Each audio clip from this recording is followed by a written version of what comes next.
So I'm here watching one of my nephews play his last soccer game of the season, and then I got my other nephews here keeping me company. Can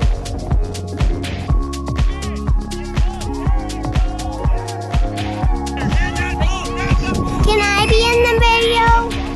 But I want to take a video by myself. I want to take a video me holding it and looking at the video. Hey guys. So we're headed out to the domes, and my brother just got pulled over by this cop. That I did. That I very much did. License thing? Hey, yeah. Nope, here. Let's see real quick. So it's been a few years since I've actually been wanting to come to this place. Their website is monolithic.org, and they're in Italy, Texas. And what they do is they specialize in building these dome structures that can be used for anything from houses to garages to, you know, whatever. So they have some interesting properties, whereas they're fire resistant, they are earthquake resistant, hurricane resistant, tornado resistant. They got all sorts of interesting properties, and they get put up really quickly. So let's go check it out. What kind of wind resistance do these have? We normally have all of our domes engineered to withstand winds in excess of 300 miles an hour. That means with the rebar and the concrete that we have in them, no matter what the wind speed is, and all the debris that comes with it, these things will be really reinforced. So you're safe inside one of these. So you can definitely walk on top of one of these. Definitely walk on top of it. You can park on top of it. Yeah. Do you have anybody that actually parks on top of it? Yes, we do. Really? We have people that build these structures and will bury them underground. They want to have subterranean homes, Okay, etc. that's cool. If you're going to go underground, this is the building to go underground. So I'm here with David South. He is the genius inventor of the monolithic domes, and we're so excited to be able to go look in his house. This is his property, and there's several other buildings on the property. We've now built in every state but one, that's Connecticut, in 53 countries. Wow, that's impressive. So You just got to get that Connecticut sale in, right? And we're talking to some people right now. This is buildings for the millennium. These buildings, built properly, are 1,000-year buildings. Wow, super impressive.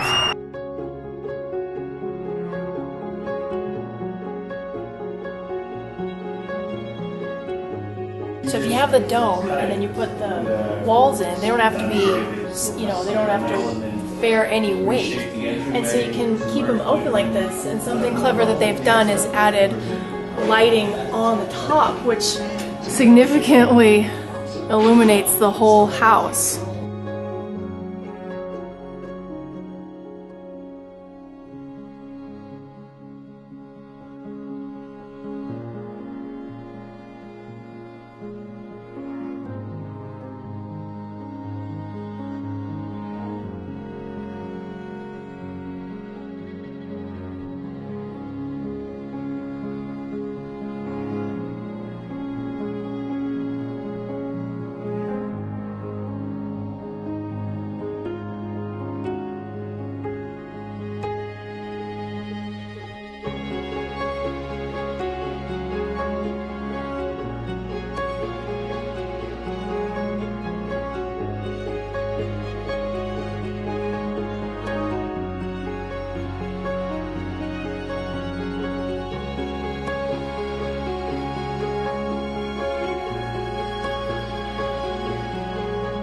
He said that they run the conduit while they're building it.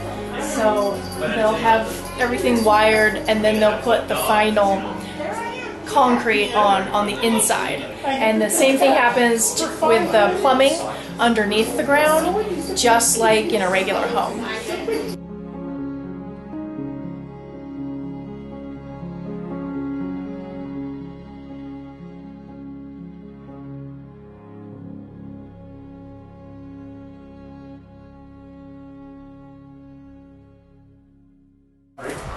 So here we are on the patio, and you can see some ways that they fastened the patio roof to the dome itself. So how far into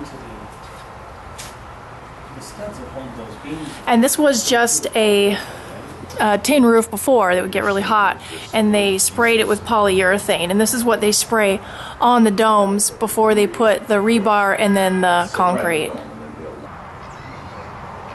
This roof actually serves the purpose of collecting rainwater, then it runs over here and then into this dome, which is actually the tank itself. It's not a tank inside the dome is a tank on its own.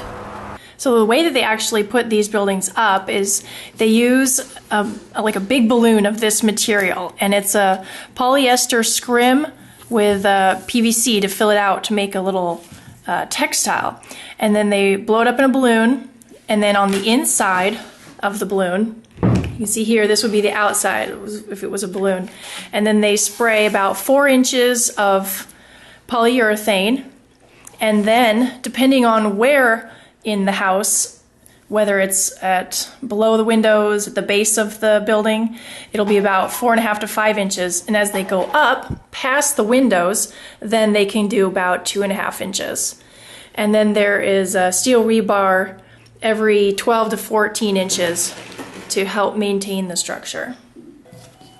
So the outside of the house could actually be this balloon material, and it comes in different colors. Or you can coat it with whatever you want. You can put decorative rocks or cement or any sort of option. So they also have an option to do domes where it doesn't have the polyurethane insulation, and those ones are great for climates where it's just always hot and people live outside half the time anyway.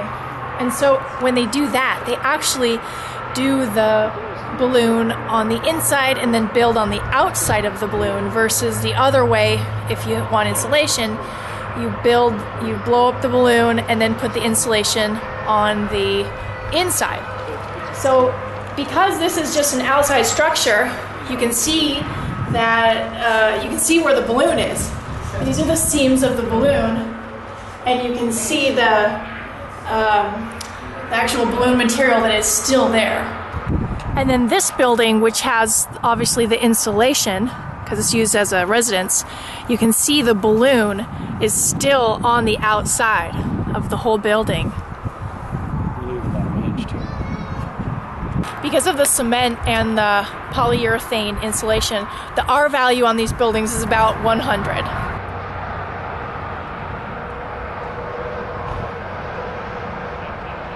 Something that's been happening to me that I don't exactly know what's going on is my refrigerator, when it's on gas mode, like when I'm boondocking and I really need it, the flame, the pilot or whatever, it actually goes out.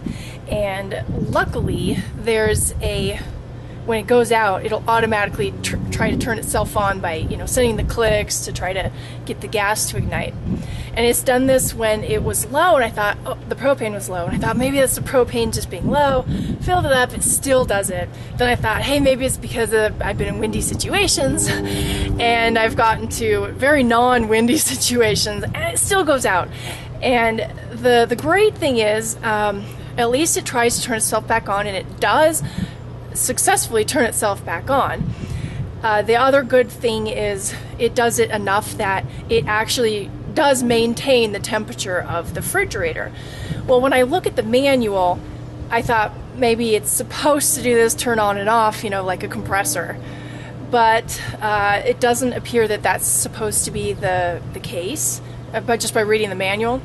So I'm going to just come in here and do a little bit of maintenance, looking around, and see if I can find maybe a bunch of soot built up in the flue and came down on the igniter, which might cause it to go out often. So I'm going to check that out. This is also kind of exciting for me because I haven't got into my tools for like a month.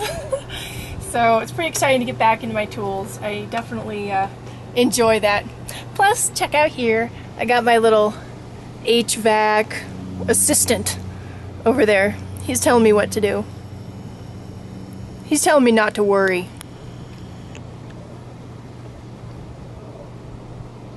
He's being shy. So the little igniter is down here behind this, and I think it's even behind another panel. So you gotta, you know, think that it has to be a super windy situation to blow the pilot light out. So I think this little thing comes out too. Yep, here it comes. Alright, here we are. Well, there's a little bit of dirt up there on the end of this igniter. Don't know if that's why. I might just clean up those tips a little bit. Down at the bottom, I can see there's a little bit of rust and stuff that comes out of up here. And if there was too much, it wouldn't light at all. I am getting it to light often and enough to work, but why it goes out and then comes back on might just be because there's little bits that come out. So I'm going to try to see if I can clean around that. I'm going to use a little bit of sandpaper to clean off those ends.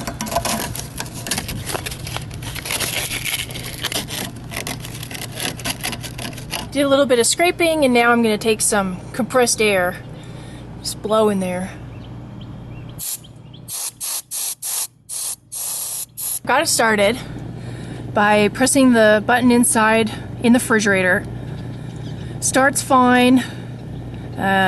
It reignites fine to work, but in the meantime it blows out. And the only reason why I know this is because when I'm walking around outside, every once in a while I'll hear the igniter clicking. So I'm going to blow it out and see what happens. Well, it started fine. So here it seems to be working. Maybe just a little bit of scraping I did help, and then blowing the compressed air. Maybe that did it. Well, it's working pretty good. Well, I don't know if I fixed it by doing the little bit of scraping on the ends of those things or by blowing the compressed air, but I sure hope that it works, and I will keep you updated.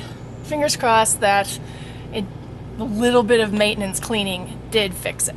I'm happy to report that after several months of having cleaned this, it is working wonderfully. I've been using it for pretty much almost constantly in the gas mode off-grid, and it hasn't gone out in the last few months.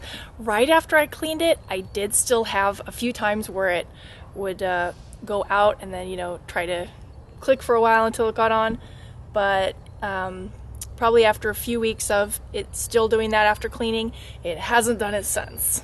Well, we're headed in for a little bit of nighttime archery. Actually, it'll be indoors. I remember I told you that my dad does competition archery. And Dad, don't you shoot every Sunday?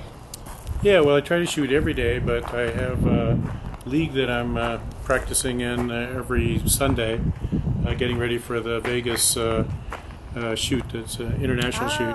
When is it? What month is that? That's in February, and there's about 3,500 archers worldwide that come to that. Wow. That's a good time to be in Las Vegas, too. Yeah, it's a fun shoot.